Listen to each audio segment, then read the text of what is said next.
Justin Timberlake's career was once the gold standard for boy band alumni. He was the one who broke free from the confines of matching outfits and synchronized dance moves during his time with NSYNC. The others seemed destined for nostalgia tours, yet Justin was carving out a lane as a credible solo artist, a crossover star who could hold his own in R&B, pop, and even Hollywood. He had the voice, the charm, the mainstream appeal, and the industry machine behind him. His transformation from bubblegum teen idol to sophisticated hitmaker felt natural. But we've slowly watched him unravel like a bad sew-in from an unlicensed Instagram hairstylist. Bestie! Oh, girl, you messy as Oh, Lord, here they come. She done started. Messy, messy, messy. This is a story about how bad choices and miscalculations can take an entertainer from being a superstar to washed up faster than you can say, "Ain't another woman that can take your spot, my love." That's how it go. "Ain't another woman that can take your spot, my love." Yeah, yeah, yeah. But before we jump into this hot, stankin' mess, don't forget to scoop up something to munch on at rrgsnacks.com, our online concession stand that has an assortment of Applewood smoked bacon jerky, freeze-dried goodies, and butter toffee peanuts. There's the question of raw talent. In NSYNC, Justin was not necessarily the most gifted vocalist. JC Chasez, many argue, had the stronger voice, but for Justin, the camera loved him. He knew how to work a stage, and he had an instinct for the kind of showmanship that transcended technical skill. He was positioned as the group's frontman, a role that was as much about optics and marketability as it was about musical ability. When he went solo, the infrastructure that had propped him up in NSYNC followed him, and with the right producers and marketing push, he soared. But what happens when that machinery slows down? When the momentum of youth fades and the hits stop coming with the same regularity? You're left with the performer himself, stripped of the cultural moment that once made him untouchable. As time went on, cracks began to appear. His highly publicized romantic history, particularly the way he handled his breakup with Britney Spears, became a festering wound in pop culture history. His infamous Crimea River music video painted her as the villain and a manipulative cheater at a time when she was already under the most punishing media scrutiny imaginable.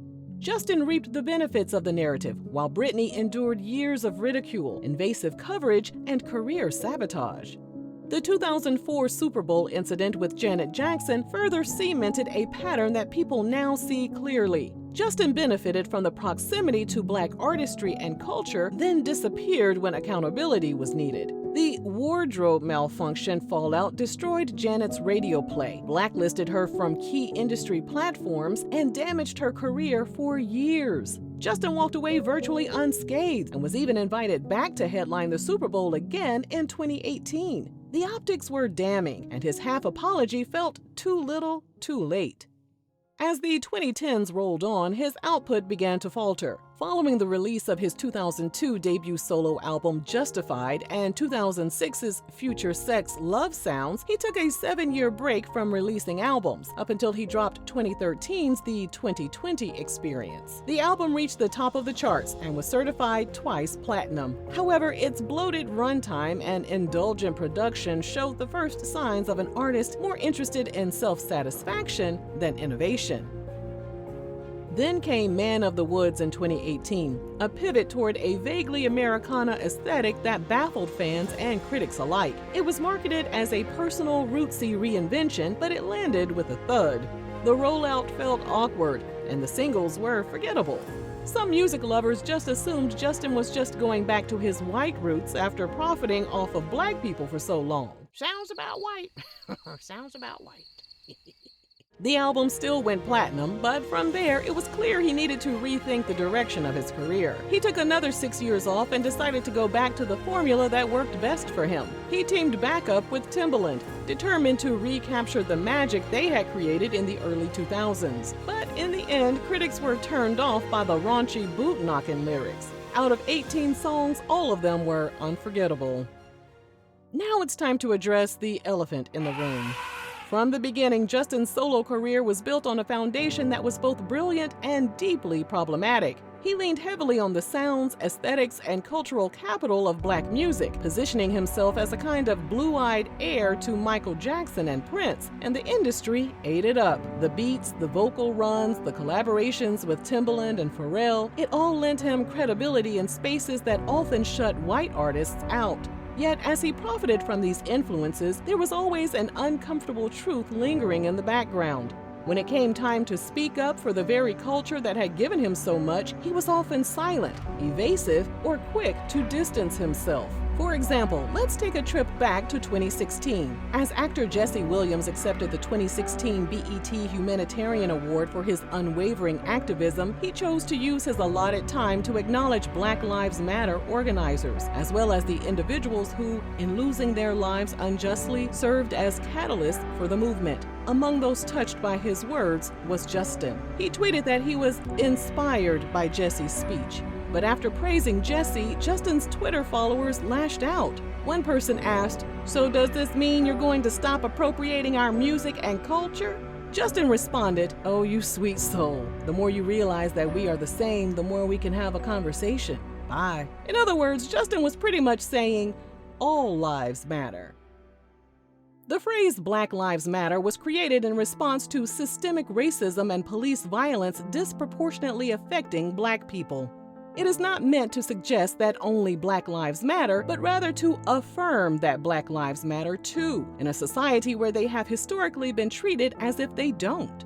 When someone responds to Black Lives Matter with all lives matter, it can feel like an attempt to redirect the conversation away from a specific injustice and toward a generalized statement that ignores the urgency of the issue. It's like responding to a call for help about a burning house by saying all houses matter, without acknowledging which one is actually on fire. So yeah, Justin's response sent Twitter into a frenzy. They called him every name in the book, even bringing up negative sentiments towards him due to his perceived role in the Super Bowl halftime show controversy involving Janet. He had no choice but to hop back on Twitter and apologize profusely, but nobody was trying to hear all that. As of this video, Justin is still performing, even though many of his fans think it's about time he hangs it up. Flat screen.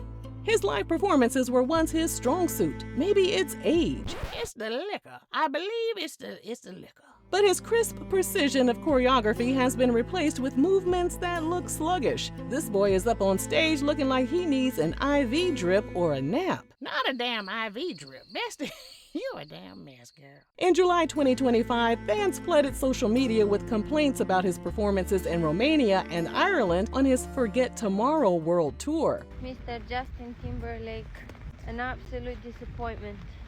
You know, I liked you and everything. I thought you were cool. I know your song. It's the first time I got to see you at the Electric Castle in Romania cruise. But to be fair, you were an absolute disappointment. Fans expressed disappointment with his stage presence and vocal delivery, with reports of him being late, disconnecting with the audience, and not singing full verses. Some even demanded refunds due to what they perceived as a lackluster performance, with videos circulating showing him dropping the mic and walking around lazily.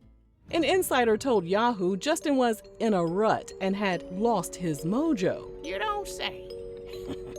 He later revealed he had been diagnosed with Lyme disease. Offstage, things haven't been much better. A September 2024 DUI arrest tarnished his wholesome image, and tabloid photos of him holding his Palmer co-star Alicia Wainwright's hand during a night out sparked speculation about his marriage with Jessica Biel and his moral judgment. For what it's worth, Justin publicly apologized to Jessica and admitted to a strong lapse in judgment.